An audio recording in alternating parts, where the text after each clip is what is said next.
Imaginons que vous n'ayez que 3 places pour un match de foot et que vous ne pouviez inviter que 2 personnes. Vous seriez obligé de choisir, n'est-ce pas? Vous ne pourriez pas inviter de 3e personne puisque vous n'auriez que 3 places, à moins de vous priver vous-même de match ou quelqu'un vous êtes bien bête. Il y a bien un problème Alexandre Lacazette en équipe de France, mais le problème ne vient pas de lui, mais de Didier Deschamps. J'imagine que vous allez me dire que c'est évident et que s'il ne joue pas pour les Bleus, c'est simplement parce que Deschamps ne le sélectionne pas.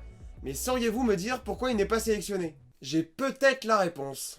Quand on regarde la dernière sélection de notre DD national, on peut se rendre compte assez vite que peu de joueurs évoluent constamment au poste d'avant-centre avec leur club.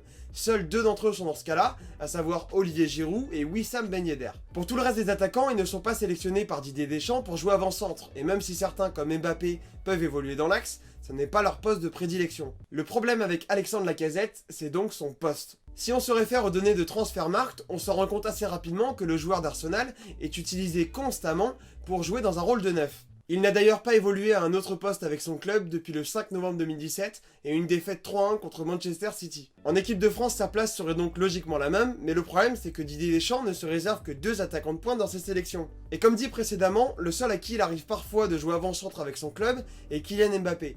Et c'est précisément cette place de joueur polyvalent qui peut jouer à la fois ailier et avant-centre qu'occupe Kylian Mbappé en équipe de France et que Alexandre Lacazette occupait quand il était en sélection. Et pour confirmer cette information, rien de plus simple, il suffit de se référer à nouveau à Transfermarkt et de voir les postes auxquels évoluait Alexandre Lacazette en équipe de France. Sauf qu'entre Lacazette et Mbappé, le choix est vite fait. Il nous reste donc 3 attaquants pour 2 places, Wissam Ben Yedder, Olivier Giroud et Alexandre Lacazette. Concernant Olivier Giroud, beaucoup de personnes disent qu'il n'a même plus sa place en équipe de France puisqu'il n'a même pas marqué pendant la Coupe du Monde. Mais Giroud est extrêmement important dans le système principal de Deschamps, et pour ça je suis pas un expert, mais par contre je vous invite à regarder la vidéo de La Gazette Tactique qui a fait une analyse absolument géniale, le lien est dans la description, je vous invite à aller voir. Pour vous la faire courte et comme vous le savez sûrement, Olivier Giroud a un rôle d'appui et de pivot en équipe de France. Et malheureusement, même s'il en vient à poursuivre sa mauvaise aventure avec Chelsea et finit par ne plus être sélectionnable, Alexandre Lacazette ne sera a priori pas son remplaçant, puisque ce n'est pas du tout ce qu'il fait de mieux. D'ailleurs, c'est bien pour cette raison qu'il joue aussi parfois ailier, c'est un joueur qui provoque et qu'on trouve plus généralement dans les pieds, contrairement à Olivier Giroud qu'on a tendance à trouver de la tête. Il nous reste donc une place, une et une seule. Alors, Lacazette ou Ben Yedder ?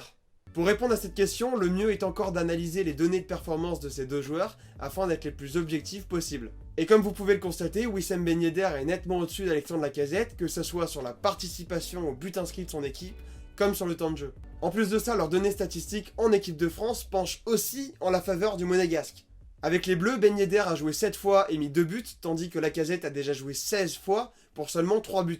La question ne se pose donc pas, et tant que Lacazette sera nettement en dessous de Wissam Ben Yedder en termes de participation au but inscrit de son équipe et de temps de jeu, parce que mine de rien c'est important, on ne le reverra selon moi pas en équipe de France. D'autant plus que Wissam Ben Yedder a la confiance de Didier Deschamps, et c'est un garçon sur qui il a vraiment envie de compter. A tous les supporters d'Arsenal qui regardent cette vidéo, j'espère vous avoir éclairé un petit peu sur le cas Alexandre Lacazette en équipe de France. Et d'ailleurs, si vous n'êtes pas d'accord avec moi, je vous invite à mettre vos arguments juste en dessous dans les commentaires.